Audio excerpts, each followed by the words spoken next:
ಇತ್ತೀಚಿನ ಗುಪ್ತ ಸಮೀಕ್ಷೆಗಳ ಪ್ರಕಾರ ಬಿಜೆಪಿ ಪಕ್ಷಕ್ಕೆ ಮುನ್ನಡೆ ಸಿಗುವ ಸಾಧ್ಯತೆಗಳು ಹೆಚ್ಚಾಗಿವೆ ಎಂಬ ಮಾಹಿತಿ ಹೊರಬಿದ್ದಿದೆ. ಮಾಧ್ಯಮ ಮೂಲಕಗಳ ಪ್ರಕಾರ ಈ ಬಾರಿಯ ಉಪಚುನಾವಣೆಯಲ್ಲಿ ಬಿಜೆಪಿ ಅಭ್ಯರ್ಥಿ ವೀರಣ್ಣ ಚರಂತಿಮಠ್ ಅವರು ಕಾಂಗ್ರೆಸ್ ಅಭ್ಯರ್ಥಿಗೆ ತೀವ್ರ ಪೈಪೋಟಿ ನೀಡಿದ್ದು ಸ್ವಲ್ಪ ಅಂತರದಿಂದ ಗೆಲುವು ಸಾಧಿಸುವ ಸಾಧ್ಯತೆ ಇದೆ ಎಂದು ಹೇಳಲಾಗುತ್ತದೆ. ರಾಜಕೀಯ ವಿಶ್ಲೇಷಕರು ಹೇಳುವಂತೆ ಬಾಗಲಕೋಟ ಕ್ಷೇತ್ರವನ್ನ ಹಿಂದಿಸಲಾಗಿದೆ. ಇನ್ನೊಂದೆಡೆ ರಾಷ್ಟ್ರೀಯ ಮಟ್ಟದ ಕೆಲವು ಮಾಧ್ಯಮಗಳ ಸಮೀಕ್ಷೆಯಲ್ಲೂ ಇದೇ ರೀತಿಯ ಟ್ರೆಂಡ್ ಕಂಡುಬರುತ್ತಿದ್ದು ಬಿಜೆಪಿ ಪಕ್ಷ ಬಲಿಷ್ಠವಾಗಿ ಸ್ಪರ್ಧೆಯಲ್ಲಿ ಮುಂದಿದೆ ಎಂದು ಮಾಹಿತಿ ಲಭ್ಯವಾಗಿದೆ. ಇದಕ್ಕೆ ಮತ್ತಷ್ಟು ಬಲ ತುಂಬುವುದು ಏನೆಂದರೆ ಬಿಜೆಪಿ ಪಕ್ಷದ ಫೈರ್ ಬ್ರ್ಯಾಂಡ್ ನಾಯಕರು ಆಗಿರುವ ಬಸನಗೌಡ ಪಾಟೀಲ್ ಯತ್ನಾಳ್ ಅವರ ಪ್ರಚಾರ.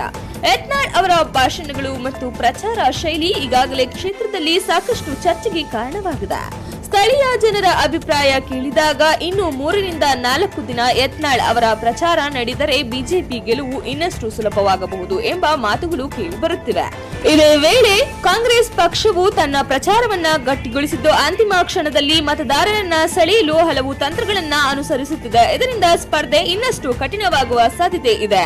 ಬಾಗಲಕೋಟ ಉಪಚುನಾವಣೆ ಈಗ ರಾಜ್ಯದ ಗಮನ ಸೆಳೆದಿದ್ದು 2 ಪಕ್ಷಗಳು ಜಯದತ್ತ ಕಾಣಿಸಿಕೊಂಡಿದೆ.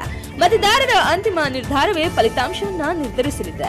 ಸದ್ಯಕ್ಕೆ ಲಭ್ಯವಿರುವ ಸಮೀಕ್ಷೆಗಳ ಪ್ರಕಾರ ಬಿಜೆಪಿ ಪಕ್ಷಕ್ಕೆ ಮುನ್ನಡೆ ಇದೆ ಎನ್ನಲಾಗುತ್ತಿದೆ. ಅಂತಿಮ ಫಲಿತಾಂಶ ಯಾವಾಗ ಅನ್ನೋದು ಕಾದು ನೋಡಬೇಕಿದೆ. ಬಾಗಲಕೋಟೆಯ ರಾಜಕೀಯ ಹೋರಾಟ ಈಗ ಕ್ಲೈಮ್ಯಾಕ್ಸ್ ಹಂತಕ್ಕೆ ತಲುಪಿದೆ. ಮುಂದಿನ ಕೆಲ ದಿನಗಳು ಅತ್ಯಂತ ನಿರ್ಣಾಯಕವಾಗಲಿವೆ.